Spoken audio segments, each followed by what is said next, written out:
खबर की करते हैं। वंदे मातरम पर एक बार फिर से कांग्रेस पार्टी घिर चुकी है। मल्लिकार्जुन खड़गे की सभा में वंदे मातरम का गायन हुआ।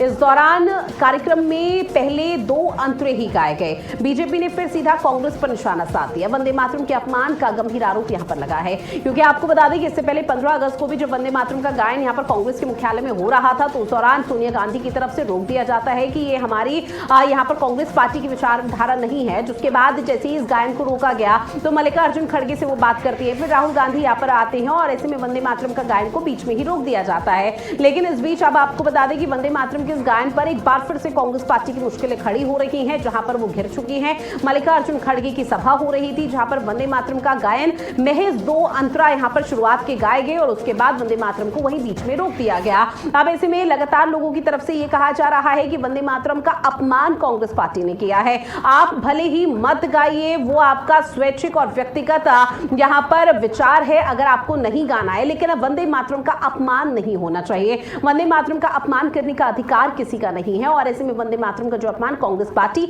लगातार कर रही है, उसकी वजह से लगातार कांग्रेस पार्टी की मुश्किलें यहां पर बढ़ रही है और उसकी छवि, उसकी इमेज, उस पार्टी की छवि पर भी सवाल उठाए जा रहे हैं कि आखिर कांग्रेस पार्टी को सिर्फ एक वोट बैंक को साधना है, तो इस वजह से कांग्रेस पार्टी को दिक्कत हो रही है। अब ग्राफिक्स के माध्यम से आप समझिए, जहां वंदे मातरम का अपमान किस तरह से किया गया है और 15 अगस्त के मौके पर भी उस तरह की तस्वीरें सामने आई थी, जहां आपको बता दें दिल्ली में कांग्रेस मुख्यालय में गायन के दौरान सोनिया गांधी, मल्लिकार्जुन खड़गे इशारा करते हुए 17 अगस्त को भी तस्वीर सामने आई थी, जहां गोवा में कांग्रेस के कार्यक्रम में मल्लिकार्जुन खड़गे ने 6 स्टैंजा यानी कि 6 पैरा जो थे उसकी जगह सिर्फ 2 स्टैंजा शुरुआती अंतरा ही गाया।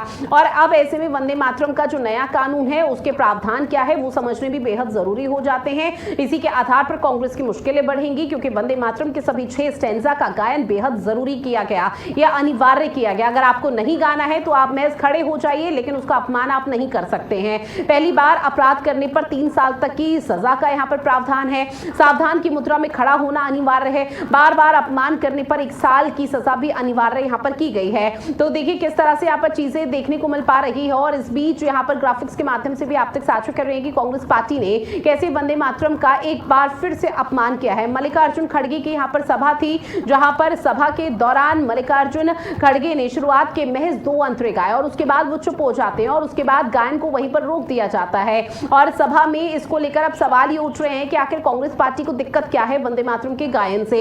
एक विशेष वर्ग को दिक्कत है, वो नहीं गाना चाहते, वो उनका व्यक्तिगत विचार है, लेकिन कांग्रेस पार्टी लगातार उस यहां पर वोट बैंक को मजबूत करने का प्रयास कर रही है और ऐसे में वंदे मातरम गायन का अपमान कर रही है, उसको लेकर सवाल उठाए जाते हैं। क्योंकि 15 अगस्त को भी वही तस्वीरें देखने को मिल पाई थी, जहां देश आजादी का जश्न मना रहा था। जब दिल्ली में कांग्रेस के मुख्यालय में वंदे मातरम का गायन होता है तो उस दौरान सोनिया गांधी की तरफ से और इसके साथ ही मल्लिकार्जुन खड़गे इशारा करते हुए नजर आते हैं, जिसके बाद वंदे मातरम के गायन को बीच में ही रोक दिया जाता है। वहीं गोवा में कांग्रेस के कार्यक्रम में मल्लिकार्जुन खड़गे ने 6 स्टैंजा की जगह सिर्फ 2 स्टैंजा गाए, यानी कि 2 अंतरा गाए, जिसके बाद पूरी तरह से ये वंदे मातरम गायन को वहीं पर शांत करा दिया जाता है। अब ऐसे में वंदे मातरम का जो नया कानून है उसका प्रावधान क्या है, जरा उसको समझिए। वंदे मातरम के सभी 6 स्टैंजा का गायन बेहद जरूरी है, अनिवार्य किया गया है। पहली बार अगर कोई इस तरह से अपमान करता है तो ये अपराध की श्रेणी में आएगा और अपराध करने पर 3 साल तक की सजा होगी। साथ ही सावधान की मुद्रा में खड़ा होना अनिवार्य यहाँ पर किया गया है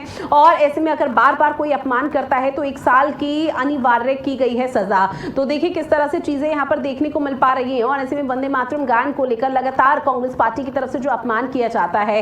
अब ऐसे में राष्ट्रीय प्रवक्ता है बीजेपी के, जहां पर ये प्रदीप भंडारी की तरफ से सोशल मीडिया प्लेटफॉर्म पर पोस्ट किया गया और बकायदा ये मेंशन किया गया कि कांग्रेस 1 या 2 बार नहीं बल्कि बार बार अपमान करती है, बार बार इंसल्ट करती है वंदे मातरम की। और एक बार फिर से कांग्रेस पार्टी ने वही किया है, जहां पर कांग्रेस के जो राष्ट्रीय अध्यक्ष है मल्लिकार्जुन खड़गे, उन्होंने गोवा में वंदे मातरम का सिर्फ 2 स्टैंजा यहां पर गाया, यानी कि सिर्फ एक छोटा सा अंतरा था जो कि कांग्रेस पार्टी के राष्ट्रीय अध्यक्ष मल्लिकार्जुन खड़गे की तरफ से गायन किया गया और उसके बाद वो चुप हो जाते हैं और वहीं पर समाप्ति हो जाती है। सोनिया गांधी ने स्टार्ट किया था और राहुल गांधी ने भी उसको फॉलो किया, जिसके बाद अब पूरी कांग्रेस पार्टी इसे फॉलो कर रही है। बकायदा ये मेंशन प्रदीप भंडारी ने अपने सोशल मीडिया प्लेटफॉर्म पर किया।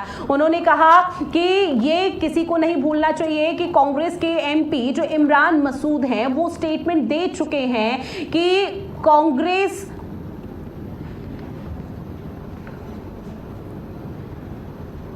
कभी भी इस तरह से नहीं करती है। जहां कांग्रेस की जो यहां पर गवर्न है दिमागी नक्सल इंटेलेक्चुअल इकोसिस्टम पर भी सवाल यहां पर उठाए गए हैं। तो सीधे तौर पर कांग्रेस पार्टी की जो मुश्किलें हैं वंदे मातरम के गायन की वजह से किस कदर बढ़ रही हैं वो इस पूरे सिनेरियो के हिसाब से समझा जा सकता है। जहां कांग्रेस पार्टी ने एक बार नहीं, दो बार नहीं, बल्कि कई दफा अपमान किया है और जो नया कानून है वो सीधे तौर पर कहता है कि अगर वंदे मातरम का कोई अपमान करता है तो उसको सीधा अब 3 साल की सजा होगी और अगर बार बार कोई अपमान करने का प्रयास करता है तो उसको फिर आगे उस लिहाज से कार्रवाई का